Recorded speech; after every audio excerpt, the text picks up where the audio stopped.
Good morning and welcome back to Shanti Kunj online classes. Children, in the last lecture we discussed about chapter number 6, keeping the earth clean. Or in this chapter we discussed about land pollution. In this chapter we also discussed about water pollution and importance of environment. And today's topic is land pollution. When people throw waste from home and factories on land, it causes land pollution. जब लोग क्या करते हैं, अपने घरों का या factories का जो भी कचरा होता है, वेस्ट होता है, उसे लैंड पर यानी अपनी पृथ्वी पर फेंकते हैं, ज़मीन पर फेंक देते हैं, तो उससे लैंड पॉल्यूशन बनता है. Too much use of plasticide and fertiliser also pollute the land. तो बहुत ज़्यादा अगर आप पेस्टिसाइड्स यूज़ कर रहे हैं या फर्टिलाइज़र यूज़ कर रहे हैं तो उससे भी हमारी जो लैंड है वो कैसा हो जाता है, पॉल्यूटेड हो जाता है. Soil has tiny living things called bacteria. तो जो मिट्टी होती है उसमें बहुत छोटे छोटे लिविंग थिंग्स होते हैं जिन्हें हम बैक्टीरिया बोलते हैं. They can help some types of waste to rot and mix with the soil.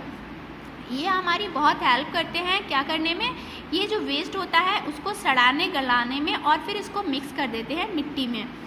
This type of waste is called the biodegradable waste. तो इस टाइप का जो वेस्ट होता है जो कि सड़ गल कर फिर से मिट्टी में मिल जाता है उसे हम बायोडिग्रेडेबल वेस्ट कहते हैं. Fruit and vegetable peels, leaves and things made of paper and wood are example of biodegradable waste. तो जैसे फ्रूट्स हो गए, वेजिटेबल की छिक्कल हो गए, पत्तियाँ हो गई या और भी बहुत सारी चीज़ें हो गई, तो ये सारे हमारे किसमें, बायोडिग्रेडेबल वेस्ट में ही आते हैं, यानी ये आसानी से सड़ जाते हैं. Waste that can not rot is called the non biodegradable waste. तो वो वेस्ट जो कि रोट नहीं होते हैं यानी सड़ते नहीं हैं तो वो हमारे नॉन बायोडिग्रेडेबल वेस्ट कहलाते हैं. This waste does not mix with the soil. और ये वेस्ट मिट्टी के साथ में नहीं मिलते हैं. It harms the soil. और ये मिट्टी को नुकसान पहुंचाते हैं. Plastic, rubber, glass, metal are example of non biodegradable waste. तो ये सारे हमारे एग्जाम्पल हो गए नॉन बायोडिग्रेडेबल वेस्ट के. तो नॉन बायोडिग्रेडेबल वेस्ट कौन कौन सा हो गया, प्लास्टिक हो गई, रबर हो गए, ग्लास हो गए और मेटल्स हो गए. Effect of land pollution. Land pollution का क्या इफेक्ट होता है, insect and animal gather around piles of dirt on land and spread germs and diseases. तो कीड़े हो गए, जानवर हो गए या फिर जो हमारे पाइल्स होते हैं ये सारे ज़मीन पर क्या करते हैं, जर्म्स फैलाते हैं. Chemical in fertiliser and pesticide are harmful to useful bacteria living in the soil.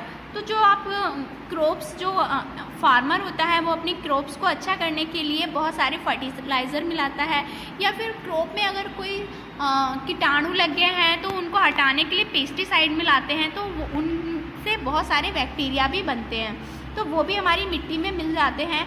When these bacteria die the quality of soil is reduce. तो जब ये बैक्टीरिया मर जाते हैं तो सॉइल की जो क्वालिटी है वो कम हो जाती है, रिड्यूस हो जाती है. Next, noise pollution. A sound which is unpleasant to our ear is known as noise. तो जो साउंड हमारे कानों को अच्छा नहीं लगता है वो अनप्लीजेंट साउंड होता है जिसे हम नॉइस कहते हैं. Noise is produced by music system. Noise किससे मिलेगा आपको, म्यूज़िक सिस्टम. अगर आप लाउड स्पीकर बजा रहे हैं उससे मिलेगा. रोड पे व्हीकल्स जाते हैं, मशीनरीज की जो आवाज़ होती है ये सब नॉइस पॉल्यूशन फैलाते हैं और इससे हमारा एनवायरनमेंट भी पॉल्यूटेड होता है. नॉइस पॉल्यूशन इसे ही कहते हैं. इसका इफेक्ट देखो, noise pollution can cause headache, loss of sleep and hearing. इसकी वजह से क्या होगा, एक तो आप सही से सो नहीं पाएंगे, आपके सर में दर्द होगा और साथ ही साथ सुनने में भी प्रॉब्लम आ सकती है. It can also cause loss of memory. इसकी वजह से आपको मेमोरी लॉस भी हो सकता है. Next, preventing pollution. पॉल्यूशन से हमें कैसे बचाव करने चाहिए. तो first, if we keep polluting an environment our environment, it will be very difficult to anyone to live on the earth many years from now. तो अगर इसी तरह से चलता रहा, पॉल्यूशन फैलता रहा तो इस पॉल्यूशन में हम लोग को रहना बहुत ज़्यादा मुश्किल हो जाएगा और हम लोग बहुत ज़्यादा सालों तक ऐसे नहीं रह सकते. So we have to do our best to reduce pollution. इसीलिए हमें पॉल्यूशन को रिड्यूस करने के लिए जितना हो सके काम अपना करना चाहिए. There are many ways by which we can reduce air, water and land pollution. बहुत सारे तरीक़ों से हम पॉल्यूशन को ख़त्म कर सकते हैं. We should not throw chemical, oil, paints and medicine into drain in the toilet or elsewhere. तो हमें केमिकल्स को, ऑयल्स को या पेंट्स को या मेडिसिन्स को इधर उधर नहीं फेंकना चाहिए, खासतौर से टॉयलेट वगैरह में. उससे हमारा ड्रेनेज सिस्टम खराब हो जाता है. Farmers should not use too much chemical fertiliser and pesticide. ऐसे ही फार्मर्स जितने भी होते हैं उनको यानी किसानों को बहुत ज़्यादा केमिकल्स का यूज़ नहीं करना चाहिए.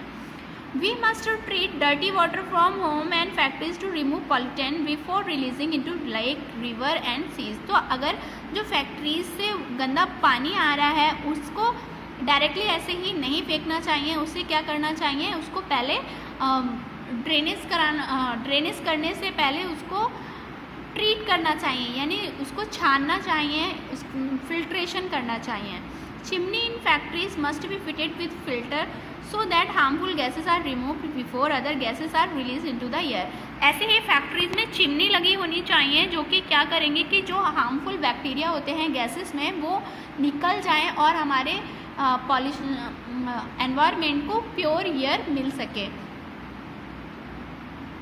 We should use CNG. CNG means compressed natural gas and LPG liquefied petroleum gas as fuel for vehicle. This cause less air pollution. तो हमें CNG गैसेस का यूज़ करना चाहिए LPG की जगह. We should plant more trees. हमें ज़्यादा से ज़्यादा ट्रीज लगाने चाहिए.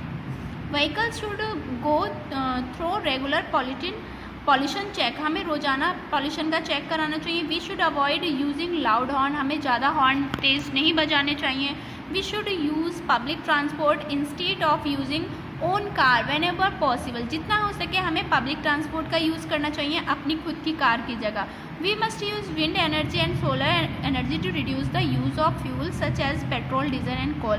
तो हमें अगर विंड एनर्जी अगर हम अवेलेबल हो रही है या सोलर एनर्जी हो रही है तो हमें उसका यूज़ करना चाहिए. इससे पेट्रोल, डीजल और कोयले की बचत होगी. Noisy machine should be run in sound proof rooms in factories. तो फैक्ट्रीज में अगर नॉइसी मशीन लगी हैं तो उन्हें साउंड प्रूफ कराना चाहिए, मतलब ज़्यादा साउंड उनका बाहर नहीं आना चाहिए. We should avoid using loud speaker and music system that disturb neighbours. तो हमें ऐसे लाउड स्पीकर या म्यूजिक सिस्टम नहीं बनाना चाहिए जो कि हमारे पड़ोसियों को भी परेशान करे. ओके बच्चों, तो चैप्टर में हमने यहाँ तक डिस्कस कर लिया है. अब आपको होमवर्क करना है. सो चिल्ड्रन, मैंने आपको टिक द करेक्ट पहले ही बता रखे हैं, फ्लप्स भी सारे बता दिए हैं. अब आपको करना है नेम द फॉलोइंग. इन सब के नेम्स बताना है. फर्स्ट देखो लिखा है this keep the earth cool and also bring rain. तो कौन लाता है? फॉरेस्ट लाते हैं.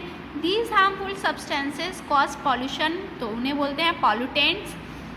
This is form after mixing fog and smoke in winter. इसे बोलते हैं air pollution.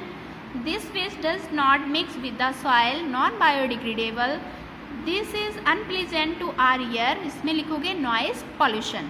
Okay children, so next video में हम क्वेश्चन आंसर करते हैं. मिलते हैं नेक्स्ट वीडियो में. Till then, bye bye, take care, have a good day.